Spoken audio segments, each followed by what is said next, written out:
I have walked every single day for the last 100 days. Here's why I did it and what happened.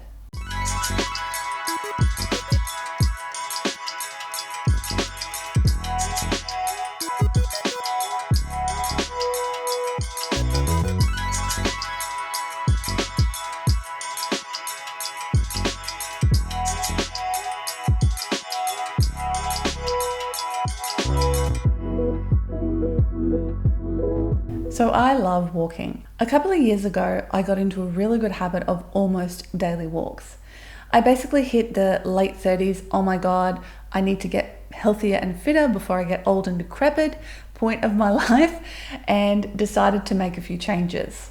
I took up strength training, I changed my diet. My diet was never bad, but I made it better. I started eating more protein so I could grow more muscle. I lost some extra weight that I've been carrying around. And I decided to walk more regularly.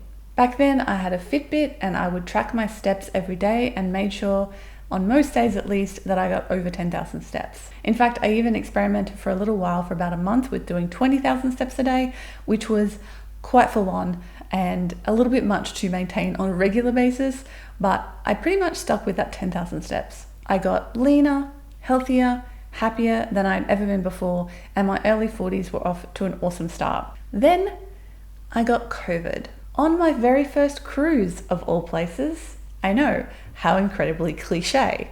But basically that knocked me off track with my whole health and fitness kick that I had been on. And honestly, it was pretty much all a very good habit at that point, but I got sick, I got tired, and it was hard to maintain all of these things. I was still pretty good with my walking, but it wasn't as intense as it had been before.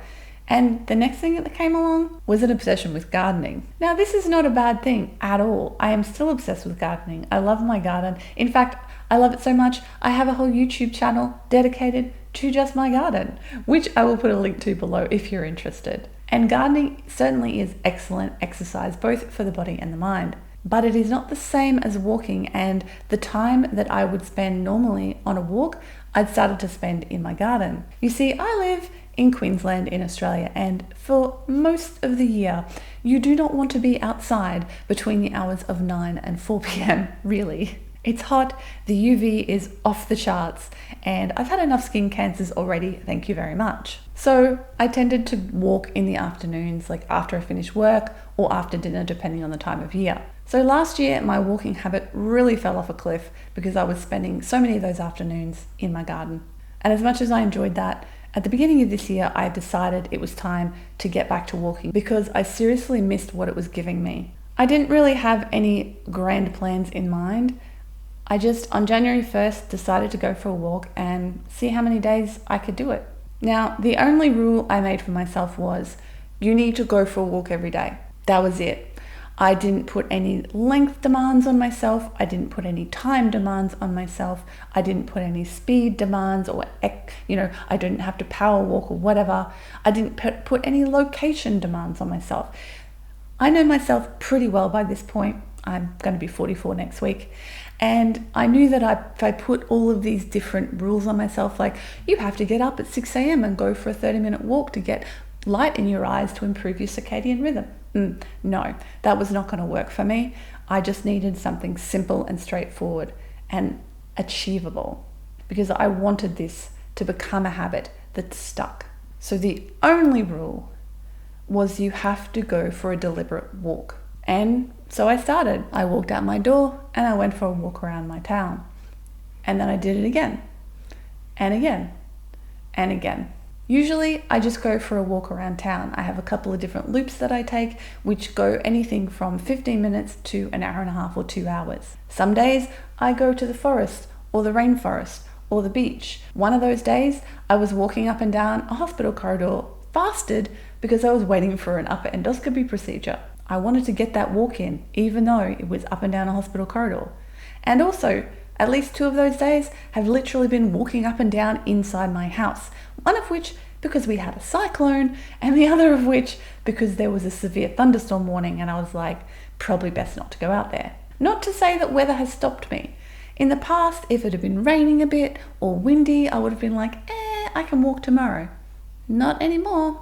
I have been out there in blustery wind, I've been out there in driving rain, my shoes have been soaked on numerous occasions, and I've kind of liked it.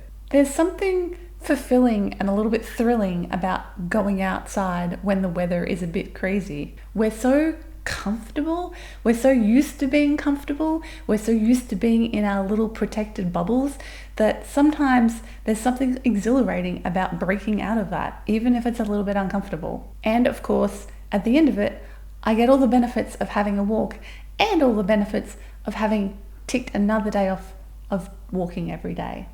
So far, I have gone for a walk every single day in 2025, and I am incredibly glad that I've done it. So why walking? I mean, there are tons of videos of people out there who have run every day, people who've done other things. In fact, I did a whole video on swimming every day for 30 days a couple of years ago. I'll put a link to that below as well. But walking, there's just something about it. It is a fundamental human movement, and we don't do enough of it. At least those of us who don't live in a circumstance where we're forced to. If you live in an inner city and you don't have a car to get around, you probably do a lot of walking just on a daily basis. I have friends who live literally in the middle of Brisbane and they walk to work and they walk to the grocery store. Like, they pretty much walk everywhere. So they get a lot of incidental exercise. Me? My commute is literally from bed to my office. I work at home. There is no actual reason for me to leave the house on a regular basis, except when I manufacture one. And frankly, I already spend way too much time sitting and way too much time staring at a screen that's right in front of my face. So all of these were reasons to get back into this walking habit. After all, we evolved to walk, and it's one of the most natural things that we can do. So what are the benefits of walking? I mean, you can Google this and find out, and there's numerous lists, but let me just tell you about some of the ones that apply to me directly. My cardiovascular health is better. My legs are stronger. My posture is better. My eyes are healthier because I'm actually looking around, changing my focal distance and getting a little bit of light in them. I manage my weight more easily because I'm getting that movement that I wouldn't be getting unless I made myself do it. I'm learning more because I usually listen to an audiobook or a podcast when I go for a walk. So there's always new ideas coming into my brain. My mood is better. You just feel better after movement, right? I don't think you can dispute that. That's just such a fundamental truth. We are made to move, and if we don't move, we feel worse, and then we don't move because we feel worse, and then we feel worse because we don't move. It's a vicious cycle. And by having a habit like this that kind of forces you to move, even when you don't really feel like it, and trust me, there have been days where I really have not felt like it. Hello, first day of my period. I have never regretted getting up and going for that walk. It's getting me outside of the house more when the sun is safe and the UV is low. It's creating all those wonderful biochemical reactions in my brain that are helping my mental health to stay stable and to stave off anxiety and depression. In fact, I would say that my daily walk has gone from being kind of an optional experimental thing that I've been doing to an absolutely non-negotiable part of my life. I'm not quite sure at which point I decided to try to walk every day in 2025. I think it was sometime in February where I realized, okay, I haven't missed a day yet, and let's just see how long we can do this for.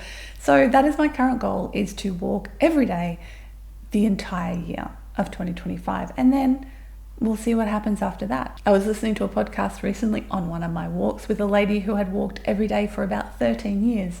I must read her book and find that again, but it was so inspirational. And I was doing my walking by this stage, but something she said stuck with me and made me feel like I was on the right path with it, pun not intended. The interviewer asked her, what does it mean for you to walk every day? And she said, look, some days my walk has literally been from my car into the shopping center and back, because that's literally all I could fit in. But it was about being intentional with it and saying, I am walking now, I am going for this walk, I'm being intentional about moving my body. And that really stuck with me. Yes, most of the time my walks are about an hour or more. I like to get out there and have a nice long walk, but some days that's not even possible. And in the past, maybe I would have beaten myself up about that. I would have felt guilty about that. I've been like, oh, you only walked for 15 minutes. That doesn't really count. But it does count, because the intention is what matters. The exercise is obviously incredibly important, But it's more about that intention that I am going to stand up and I'm going to move and I'm going to walk and I'm going to do it deliberately, and it's going to be a core part of my life. So we'll see what happens. I mean, we can't control life, we can't control illness or injury. Maybe a day will come in 2025 where I literally cannot walk. I hope that doesn't happen, but if it does, it does, and you just have to roll with it. But all I can hope is that if that does happen, I can get through that, and as soon as I'm able, I'll be up and walking again. If you're interested to see if I manage to do it, subscribe. I'll do a video again. I'll probably do an update video in a couple months time at 6-month point, and then if I make it, or if I don't, I'll still do an update at the 12-month point and let you know what happened to my goal. Did I walk every day in 2025?